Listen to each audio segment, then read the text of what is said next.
ஜோதிடம் என்னும் தெய்வக்கலை மூலமாக என்னை அங்கீகரித்து ஆதரிக்கும் அன்பு நேயர்களுக்கு இனிய வணக்கம்ங்க. கன்னிராசிக்கு இந்த பதிவு மூலம் அப்படி என்னதான் சிறப்பாக இருக்குது அப்படிங்கிறத பார்க்குறதுக்கு முன்னாடி எம்பெருமான் முருகப்பெருமானின் ஆசீர்வாதம் உங்களுக்கு முழுமையாக கிடைக்க நான் சொல்லும் மந்திரத்தை நீங்களும் 3 முறை சொல்லிக்கிட்டே உங்களால் முடிஞ்சதுன்னா கமெண்ட் பாக்ஸில் ஒரு முறை கமெண்ட் பண்ணுங்கள். ஓம் முருகா போற்றி, ஓம் முருகா போற்றி, ஓம் முருகா போற்றி. என்னை படைத்து உன் மக்களுக்கு சேவை செய்ய அனுப்பிய கந்தா கடம்பா கதிர்வேலா என் ஜோதிடம் பழிக்க மனதார பாதம் தொட்டு வணங்குகிறேன். தினமும் உங்களுக்கு கிரகநிலை மாற்றத்தால் வரக்கூடிய சுப பலன்களை அறிய கட்டாயம் சப்ஸ்கிரைப் பண்ணி பெல் பட்டன் அப்புறம் ஆல்னு ஆப்ஷன் இருக்கும், அதையும் கொடுத்து வைங்க. ஒவ்வொரு பதிவும் உங்களைய வெற்றியடைய வைக்க வேண்டும் அப்படிங்கிற எண்ணத்தில் தாங்க போடுறோம். கன்னிராசிக்காரங்க புதுமையான சிந்தனைக்கு சொந்தக்காரங்க. பூ போல மனசு, கோபத்தை மறைச்சிட்டு சிரிப்பை மட்டும் காட்டக்கூடியவங்க. எடுத்த காரியத்தை எப்படியாவது முடிச்சிடணும் அப்படிங்கிறதுக்காக கஷ்டப்பட்டு போராடக்கூடியவங்க. நல்லது கெட்டதை முழுசாக தெரிஞ்சவங்க. புதன் பகவான ராசி அதிபதியாக கொண்டவங்க. எல்லா இடங்கள்லையும் நேர்மையும் உண்மையை மட்டுமே நம்பக்கூடியவங்க. உங்களுக்கு சொந்தமோ பந்தமோ அது தப்புனா அது தப்பு தான், வெட்டு 1 துண்டு 2ன்னு பேசக்கூடியவங்க. உங்களை ஒருத்தர் பஞ்சாயத்து கூட்டிகிட்டு போகிறார் அப்படின்னா நீங்கள் கூட்டிகிட்டு போகிறவர் பக்கமெல்லாம் சப்போர்ட் பண்ண மாட்டீங்க. எந்த தரப்பில் நியாயம் இருக்குதோ அங்கே தான் நீங்கள் சப்போர்ட் பண்ணுவீங்க. உண்மை நியாயத்துக்கு மட்டுமே என்னைக்குமே கை கொடுப்பீங்க. உண்மைக்கு புறம்பா எந்த ஒரு விஷயத்தையுமே செய்ய மாட்டீங்க. இதனால தான் கன்னிராசிக்காரங்களுக்கு நிறைய கஷ்டங்களும் துன்பங்களும் அதிகமாகவே ஏற்பட்டு இருக்கு. தங்களுடைய கஷ்டத்தையும் கண்ணீரையும் கடுகளவு கூட மற்றவங்களுக்கு தெரியாம பார்த்துப்பாங்க. இதனால பார்க்குறவங்க எல்லாருமே கன்னிராசியா இவங்களுக்கு என்னப்பா சூப்பரா இருக்காங்க, இவங்களுக்கு என்ன குறைச்சல் அப்படின்னு தான் நினைச்சிட்டு இருக்காங்க. ஆனா வீட்டில் சாப்பாட்டுக்கு கூட கஷ்டப்படுறது உங்களுக்கு மட்டும்தாங்க தெரியும். கஷ்ட காலத்துல திரும்பி பார்க்க கூட ஆள் கிடையாது. ஏதோ தட்டு தடுமாறி எந்திரிச்சு நிற்கிறப்போ உங்களை குறை சொல்றதுக்குனே நிறைய பேர் தேடி வருவாங்க. உங்க சொந்தக்காரங்க நண்பர்களுக்கு ஒரு தேவை இருக்குதுன்னா மட்டும்தான் உங்க கிட்ட வருவாங்க. அந்த தேவை முடிஞ்ச உடனே உங்களை தூக்கி போட்டுருவாங்க. மறுபடியும் அவங்க உங்ககிட்ட உதவின்னு கேட்பாங்க. அவங்க உங்களுக்கு முன்னாடி பண்ண துரோகத்தை எல்லாமே மறந்துட்டு மீண்டும் அவங்களுக்காக உதவி செஞ்சு ஏமாறக்கூடியவங்க தான் நீங்க. வாழ்க்கையில் எப்படியாவது முன்னேறணும் அப்படிங்கிறதுக்காக தினம் தினம் கஷ்டப்பட்டு உழைக்கிறவங்க தான் கன்னிராசிக்காரங்க. கடந்த காலகட்டங்களில் தங்களுடைய வாழ்க்கையில் நீங்கள் நல்லது நடக்க போகுதுன்னு நினச்சிட்டு இருந்திருப்பீங்க. ஆனால் உங்களுக்கு அந்த டைமில் ஒரு மிகப்பெரிய ஏமாற்றம் தான். புதுசாக ஒரு சில பிரச்சனைகளும் கஷ்டங்களும் தானாகவே உங்களை தேடி வந்திருக்கும். கன்னிராசிக்காரங்க சொந்த பந்தத்தை இழந்தாங்க, சொத்துக்களை இழந்தாங்க, தங்களுக்கு நெருக்கமாக இருக்கக்கூடிய உறவுகளையுமே இழந்தாங்க. கடைசியாக நான் மட்டும்தான் எல்லாத்தையுமே இழந்துட்டு நிற்கிறதா இருக்குது, எனக்கு உயிர் வாழவே பிடிக்கலன்னு சொல்லிட்டு இருக்காங்க. இதுக்கு மேலே என்னால் வாழவே முடியல சாமி, தயவு செஞ்சு என்னை உன் கூடையே கூட்டிகிட்டு போயிரு. நான் இவ்வளவு கஷ்டப்பட்டதுக்கு அப்புறம் எனக்கு வாழ்க்கையில் வாழணுங்கிற எண்ணம் சுத்தமாகவே போயிடுச்சு. உங்கள் மனசில் கவலையும் துன்பமும் தான் அதிகமாகவே இருக்குதுங்க. நீங்கள் செய்யக்கூடிய ஒவ்வொரு விஷயத்தையுமே தடுப்பதற்கும் உங்களை அவமானப்படுத்துவதற்கும் இங்கே நிறைய நபர்கள் முயற்சி பண்ணிட்டு இருக்காங்க. இது எல்லாமே தெரிஞ்சுமே கூட நீங்கள் என்னமோ பண்ணுங்க, எனக்கு என்ன வந்துச்சு அப்படின்னு தன்னுடைய வேலையில் மட்டும் என்னைக்குமே குறிக்கோளாக இருக்கிறவங்க தான் நீங்கள். ஏன் எனக்கு மட்டும் ஏன் இவ்வளவு கஷ்டம் வருது, என்னோட வாழ்க்கையில் நான் யாருக்குமே கெடுதலையோ கஷ்டத்தையோ துன்பத்தையோ கொடுத்ததில்லை, எனக்கு மட்டும் ஏன் இந்த மாதிரி எல்லாமே நடந்துட்டுருக்கு அப்படின்னு தான் பெரும்பாலான கன்னிராசிக்காரங்க சொல்லிட்டு இருக்கீங்க. உங்களுக்கு பிரச்சனைங்கிறது வரும், அது கொஞ்ச நாள் இருக்கும், அதுக்கப்புறம் அந்த பிரச்சனை போயிடும். இந்த மாதிரி பிரச்சனை வரும் போகும் அப்படிங்கிற நிலைமையில தான் நிறைய நபர்கள் வாழ்ந்துட்டுருக்கீங்க. நீங்கள் என்னதான் பிரச்சனையை தவிர்த்தாலும் ஏதாவது ஒரு சூழலில் உங்களை நோக்கி பிரச்சனையும் கஷ்டமும் வந்துக்கிட்டு தாங்க இருக்குது. ஆனால் இனி வரக்கூடிய நாட்களில் உங்களுக்கு இன்பத்தையும் மகிழ்ச்சியும் தரக்கூடிய ஒரு காலகட்டமாகவே அமைஞ்சிருக்குது. இது நாள் வரைக்கும் நடந்த கெட்ட விஷயத்தை எல்லாமே விட்டுருங்க. இனி வரக்கூடிய நாட்களில் கன்னிராசிக்கு எப்படிப்பட்ட நன்மைகள் நடக்க போகுது அப்படிங்கிறத நம்ம தொடர்ந்து பார்க்க போகிறோம். உங்களுக்கு பார்த்தீங்கன்னா இப்போ இந்த கண்டக சனி அப்படிங்கிறது கன்னிராசிக்காரங்களுக்கு ஆரம்பித்து தொடர்ந்து நடந்துக்கிட்டு இருக்குது. இதனுடைய தாக்கம் அப்படிங்கிறது சற்று அதிகமாகவே இருந்தாலுமே கூட இனி வரக்கூடிய ஒரு 6 மாத காலகட்டங்கள் அப்படிங்கிறது நல்ல ஒரு முன்னேற்றத்தை தரக்கூடிய ஒரு காலகட்டமாகவே அமைஞ்சிருக்குது. இந்த 2025 9 மாதங்கள் அப்படிங்கிறது முழுமையாக முடிஞ்சிருச்சுங்க. இந்த 9 மாதங்களையும் கன்னிராசிக்காரங்க வாழ்க்கையில் பெரிதாக முன்னேற்றங்கிறது எதுவுமே நடந்திருக்காது. மீதி இருக்கக்கூடிய 3 மாதங்களும் அடுத்து 2026 முதல் 3 மாதங்களும் பார்த்தீங்கன்னா உங்கள் வாழ்க்கையில் எப்படிப்பட்ட நிகழ்வெல்லாம் நடக்க போகுது அப்படிங்கிறத பற்றி நம்ம பார்க்க போகிறோங்க. அதாவது பார்த்தீங்கன்னா உங்களுக்கு முதலாவதாக சனியுடைய வக்ர பயிற்சியும், அடுத்து 2வதாக குருவுடைய வக்ர பயிற்சியும், 3வதாக சுக்கிர பயிற்சி பலன்களும் உங்களுக்கு முழுமையாக கிடைக்க போகுது. இதன் மூலமாக கடந்த காலகட்டங்களில் உங்கள் வாழ்க்கையில் நீங்கள் எதையெல்லாமே இழந்துட்டு கஷ்டப்பட்டு வருத்தப்பட்டு இருக்கீங்களோ அது அனைத்தும் பெறக்கூடிய ஒரு காலகட்டமாகவே பார்க்கப்படுது. முதலாவதாக பார்த்தீங்கன்னா, உங்களுக்கு இந்த சனியுடைய வக்ர பயிற்சி மூலமாக உங்களுக்கு இப்போ நடந்துட்டுருக்க இந்த கண்டக சனியோட தாக்கம் அப்படிங்கிறது முழுமையாகவே குறைஞ்சு போயிடும். இதன் மூலமாக உங்களுக்கு வர வேண்டிய ஆபத்துகள் கஷ்டங்கள் எல்லாமே முழுவதுமாக உங்களுக்கு தடுத்து நிறுத்தி உங்களுக்கு நல்ல நல்ல மாற்றங்கள் மட்டுமே உங்களுடைய சனி பகவான் உங்களுக்கு செய்து தரப்போகிறார். அடுத்ததாக பார்த்தீங்கன்னா, உங்களுக்கு இந்த குருவுடைய அதிசார பயிற்சி அப்படிங்கிறது என்ன அப்படின்னு பார்த்தீங்கன்னா, இத்தனை நாட்டில் உங்களுக்கு குரு பயிற்சியோட பலன்கள் வந்து கிடைக்கவே இல்லைங்க. ஏன்னா குரு பயிற்சி பார்த்தீங்கன்னா மே மாதத்திலே ஸ்டார்ட் ஆயிடுச்சு. இப்போ உங்களுடைய ராசிக்கு 8ஆம் இடத்துல வந்திருக்கார். ஒட்டுமொத்த குரு பெயர்ச்சியோட பலன்களும் உங்களுக்கு முழுமையாக கிடைக்கிறதுனால வரக்கூடிய ஒரு 4-5 மாதங்களுக்கு நல்ல ஒரு பொருளாதார முன்னேற்றமும் நல்ல ஒரு வாழ்க்கை முறையும் கண்டிப்பாக கன்னிராசிக்காரங்க வாழ்க்கையில் ஏற்பட போகுது. அடுத்ததாக பார்த்தீங்கன்னா, போன மாதமே பார்த்தீங்கன்னா சுக்கிர பெயர்ச்சியானது ஸ்டார்ட் ஆயிடுச்சு. ஆனால் இதனுடைய பலன்களும் உங்களுக்கு கிடைக்காம இருந்தது. இப்போ இந்த அக்டோபர் மாதம் 10ஆம் தேதியிலிருந்து பார்த்தீங்கன்னா உங்களுக்கு வருட கிரகங்களுடைய மாற்றங்கள் இருக்கிறதுனால சுக்கிர பெயர்ச்சியோட பலன்களும் உங்களுக்கு முழுமையாக கிடைக்கிறதுனால ஒருத்தன் வாழ்க்கையில் கொடிகட்டி பறக்கிறான்னா அவனை பார்க்குறவங்க எல்லாருமே அவனுக்கு என்னப்பா சுக்கிரன் உச்சத்தில் இருக்கான் அப்படின்னு சொல்லுவாங்க. அந்த அளவுக்கு உச்சத்திற்கு போகக்கூடிய வாய்ப்புகள் எல்லாமே கன்னிராசிக்காரங்க வாழ்க்கையில் ஏற்பட போகுது. கடந்த காலகட்டங்களில் நல்ல ஒரு வேலைங்கிறது கிடைச்சிருக்காது. ஏதோ ஒரு கிடைக்கிற வேலைக்கு ஒரு 10,000 சம்பளத்துக்கோ 15,000 சம்பளத்துக்கோ பிடிக்காத ஒரு வேலையை குடும்ப கஷ்டத்துக்காக வேறு வழியே இல்லாமல் செஞ்சுட்டு இருந்திருப்பீங்க. ஆனால் இனி வரக்கூடிய நாட்களில் நீங்கள் படித்த படிப்புக்கு ஏற்ற மாதிரியும் உங்களுக்கு பிடிச்ச மாதிரியும் நீங்கள் ஆசைப்பட்ட மாதிரியும் நீங்கள் ஒரு அரசாங்க வேலைக்கு ட்ரை பண்ணாலும் சரி, இல்லை ஒரு ஐடி ஜாபோ ப்ரைவேட் ஜாபோ பேங்க் ஜாபோ நீங்கள் எங்கே வேலைக்கு ட்ரை பண்ணாலும் அந்த ஜாப் அப்படிங்கிறது உங்களுக்கு நிச்சயமாக கிடைக்க போகுதுங்க. கோர்ட்டு கேஸுன்னு ரொம்ப நாட்கள் அலைஞ்சிட்டு இருக்க நபர்களுக்கு விரைவில் உங்களுக்கு சாதகமாகவே தீர்ப்பு வரும். சொத்து பிரச்சனையும் உங்களுக்கு சாதகமாகவே முடியும். சனி பகவானுடைய பார்வை உங்களுக்கு நேரடியாகவே இருக்குது. இதன் மூலம் வருமானம் அப்படிங்கிறது பல வழிகளில் வரும். தொழிலில் லாபம் சற்று அதிகமாகவே கிடைக்கும். அரசியல்வாதிகளை பொறுத்த வரைக்கும் புதிய பொறுப்புகள் புதிய பதவிகள் எல்லாமே தானாகவே உங்களை வந்து சேரும். ராகுவால உங்களுடைய செல்வாக்கு உயரும். உடல் ஆரோக்கியம் மேம்படும். சங்கடங்கள் நீங்கும். மறைமுகமாக உங்கள் தொழில் வாழ்க்கையிலும் சரி இல்லற வாழ்க்கையிலும் சரி நிறைய நபர்கள் வந்து தொல்லை கொடுத்துருப்பாங்க. இனி அவங்களுடைய தொந்தரவுங்கிறது முழுவதுமாக இருக்காது. கடந்த காலகட்டங்களில் நீங்களும் ஒரு கம்பெனியில் இரவு பகல் பார்க்காம உழைச்சிட்டு இருந்திருப்பீங்க. உங்களுடைய சொந்த கம்பெனியாக நினச்சி வேலை செஞ்சுருப்பீங்க. ஆனால் உங்களுக்கு இது நாள் வரைக்கும் சரியான ஒரு அங்கீகாரம் அப்படிங்கிறது கிடைச்சிருக்காது.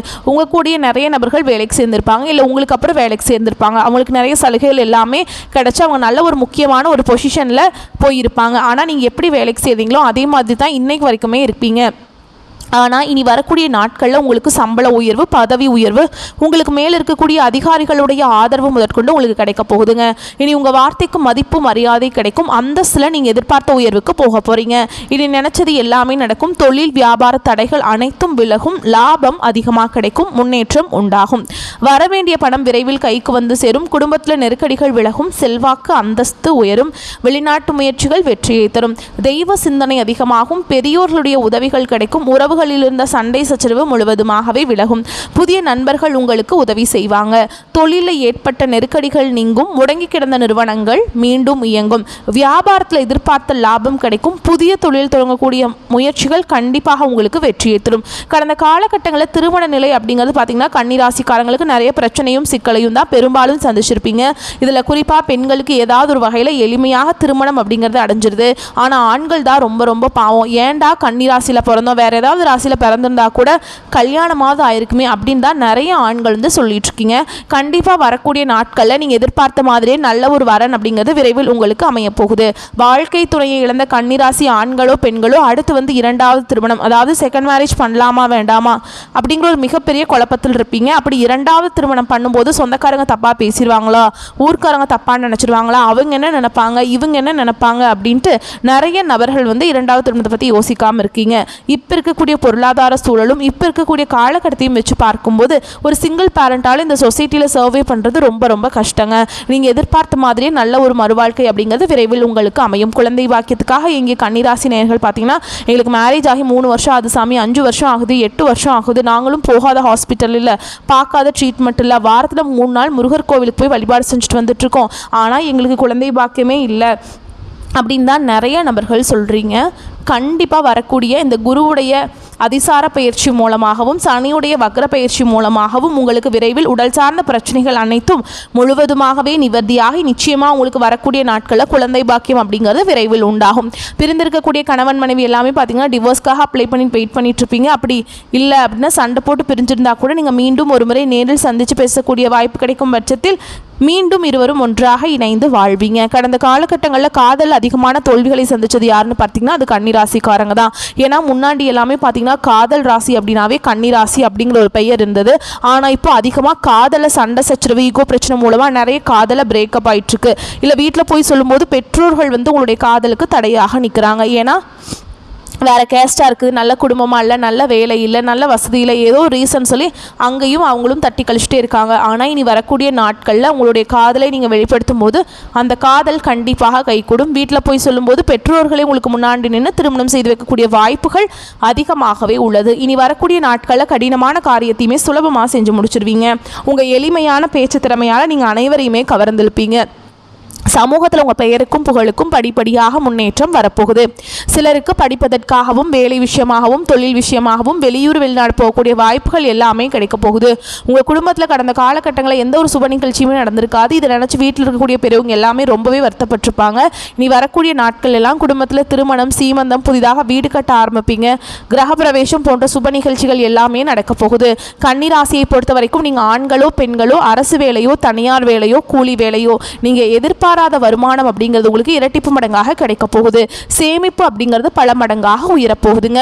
இதன் மூலமாக கடந்த காலகட்டங்களில் ஏற்பட்ட கடன் பிரச்சனை அனைத்தும் வரக்கூடிய நாட்களில் முழுவதுமாகவே நிவர்த்தியாக போகுது. இனி உங்களுடைய வளர்ச்சி அப்படிங்கிறது ஒரு மிகப்பெரிய ஒரு அசுர வளர்ச்சியாக இருக்க போகுதுங்க. உங்களுடைய நண்பர்கள், உங்களுடைய சொந்தக்காரங்க, உங்களுடைய உறவினர்களே உங்களுக்கு எதிரிகளாகவும் துரோகிகளாகவும் மாறக்கூடிய வாய்ப்புகள் அதிகமாக உள்ளது. இதன் மூலமாக குடும்ப வாழ்க்கையை தலைகீழாக மாறக்கூடிய ஆபத்தும் அதிகமாக உள்ளது. முடிஞ்ச அளவுக்கு தவறான உறவுகளை தவிர்த்து கொள்வது ரொம்ப ரொம்ப நல்லதுங்க. கன்னிராசிக்காரங்களுக்கு யோகமான பலன்கள் வந்து அதிக அளவில் கிடைக்க போகுதுங்க. அலர்ஜி, மூட்டு வலி, சளி தொந்தரவு, சுவாச கோளாறு போன்ற விஷயங்களில் மிகுந்த கவனமாக இருக்க வேண்டும். கண்களில் வரும் பாதிப்புகளில் மிகுந்த கவனம் தேவைங்க. இந்த மாதிரி ஏதாவது பிரச்சனை வந்துச்சுன்னா உடனே மருத்துவர்கிட்ட போயிட்டு ஆலோசனை பெற்றுக்கொள்வது ரொம்ப நல்லது. சட்டத்திற்கு புறமானவர்களுடன் பழகுவதை தவிர்ப்பது நல்லது. இடமாற்றம், தொழில் மாற்றம், உத்தியோக மாற்றம், வியாபார மாற்றம் என எந்த மாற்றங்கள் வந்தாலும் அதனை எடுத்துக்கொள்வது நல்லதுங்க. ஆண்களாக இருந்தால் பெண்கள் விஷயத்திலையும், பெண்களாக இருந்தால் ஆண்கள் விஷயத்திலையுமே மிகுந்த கவனமாக இருப்பது நல்லதுங்க. இழுபறியாக இருந்த விஷயங்கள் எல்லாம் படிப்படியாக மாறும். வார்த்தைகளில் தேர்ந்தெடுத்த வார்த்தைகளை பயன்படுத்துவது நல்லதுங்க. ஆண்களாக இருந்தால் ரொம்ப யார்கிட்ட பேசினாலுமே ரொம்ப கவனமாக இருக்கணுங்க. எல்லா விஷயத்துலையுமே நீங்கள் கவனமாக இருக்கணும். ஓகேங்களா?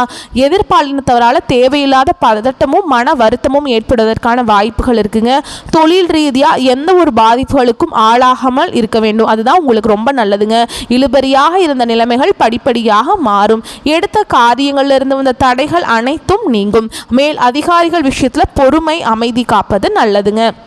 அதே மாதிரி கன்னிராசினர் கண்டிப்பாக உத்தியோகத்தில் இருப்பவர்கள் பேப்பர் போடுவது, வேலையை விடுறேன் அப்படிங்கிற அவசரப்படாமல் எந்த ஒரு முடிவும் எடுக்காமல் இருக்கிறது ரொம்ப நல்லதுங்க. இருக்கிற வேலையவே ஒழுங்காக பண்ணிங்கன்னாவே போதுங்க. வேலையை விட்டுட்டு தொழில் ஆரம்பிப்பவர்கள் அந்த தொழிலுக்கான பணம், அதில் நிபுணத்துவம் பெற்றவர்களின் ஆலோசனைகளை பெற்றுக்கொண்டு தொழில் ஆரம்பிப்பதை பற்றி நீங்கள் யோசிக்கலாம். அப்போ தான் உங்களுக்கு அது நன்மையை கொண்டு முடியும். நம்மளே எடுத்தோம் கவத்தோம் அப்படின்னு ஏதோ ஒரு வேலை பண்ணுறோம் அப்படின்னு பண்ணிங்கன்னா அது தப்பாக போய் முடிச்சிருங்க. அப்புறம் லாஸ் ஆகிறதுக்கு வாய்ப்பு அதிகமாக இருக்குது. அதே மாதிரி கோபத்தில் தொழிலை ஆரம்பித்து சிக்கிக்கொள்ளாமல் இருப்பது நன்மையை பயக்கும். என்னை பொறுத்த வரைக்கும் நீங்கள் எந்த வேலையும் செய்யாமல் புதுசாக எதுவும் தொடங்காமல் இருக்க வேலையவே கரெக்டாக பார்த்துட்டு இருந்தீங்கன்னாவே அதுவே உங்களுக்கு ரொம்ப நல்லதாக இருக்குங்க. வாகன அமைப்பில் நல்ல மாற்றங்கள், நன்மைகள் ஏற்படும். அசையா பொருட்களை வாங்கி மகிழ்வீங்க. வியாழக்கிழமைகள் தோறும் பெருமாள் வழிபாடு, மகாலட்சுமி தாயார் வழிபாடு, நரசிம்மர் வழிபாடு, அனுமன் வழிபாடு, இந்த வழிபாடெல்லாம் நீங்கள் செஞ்சீங்கன்னா உங்களுக்கு வாழ்க்கையில் அற்புதத்தை ஏற்படுத்தும். வார்த்தைகளில் மிகுந்த கவனமாக இருப்பது நன்மையை பயக்கும். இந்த காலகட்டத்தில் வார்த்தைகள்னால தாங்க உங்களுக்கு பிரச்சனைகள் நிறையா சந்திக்க வாய்ப்பு இருக்குது. யார்கிட்ட பேசினாலும், உங்கள் வீட்டிலையோ வெளியிலையோ உங்களோட பிஸ்னஸ் பண்ணுற இடத்துலையோ எங்கே பேசினாலும் ரொம்ப கவனமாக நிறுத்தி நிதானமாக இதை பேசலாமா பேசக்கூடாதா அப்படிங்கிறது நல்லா யோசிச்சு பார்த்துட்டு நீங்கள் பேசுங்க. ஏன்னா வார்த்தைகளை விட்டுட்டோம்னா அதை நம்ம எடுத்துக்க முடியாது. அதுக்காக தான் சொல்கிறேன், இந்த காலகட்டத்தில் வார்த்தைகளை ரொம்ப கவனமாக இருக்கணும். எந்த ஒரு முடிவும் இந்த காலகட்டத்தில் எடுக்காதீங்க. தொழில் சம்மந்தமாக, அந்த மாதிரி வேலை சம்மந்தமாக, இந்த வேலையை விட்டுட்டு வேறு வேலைக்கு போகலாமா அப்படிங்கிற முடிவுகள்லாம் இந்த காலகட்டத்தில் எடுக்காதீங்க. இந்த காலத்தில் நீங்கள் எந்த வேலைகள் பார்த்துட்ருக்கீங்களோ அதையே தொடர்ந்து பாருங்கள். அதுவே உங்களுக்கு பல மடங்கு நன்மைகளை கொடுக்கும். வரக்கூடிய வாய்ப்புகளை மட்டும் கெட்டியாக பிடிச்சிக்கோங்க. இந்த வீடியோ பதிவு உங்களுக்கு பிடிச்சிருந்ததுன்னா வீடியோக்கு லைக் பண்ணுங்கள். நம்ம சேனலை சப்ஸ்கிரைப் பண்ணிக்கோங்க. மேலும் பிடிச்சிருந்தா ஃப்ரெண்ட்ஸ் அண்ட் ஃபேமிலிக்கு ஷேர் பண்ணுங்கள். வாழ்த்துக்கள். வாழ்க வளமோடு நலமோடு. நன்றி, வணக்கம்.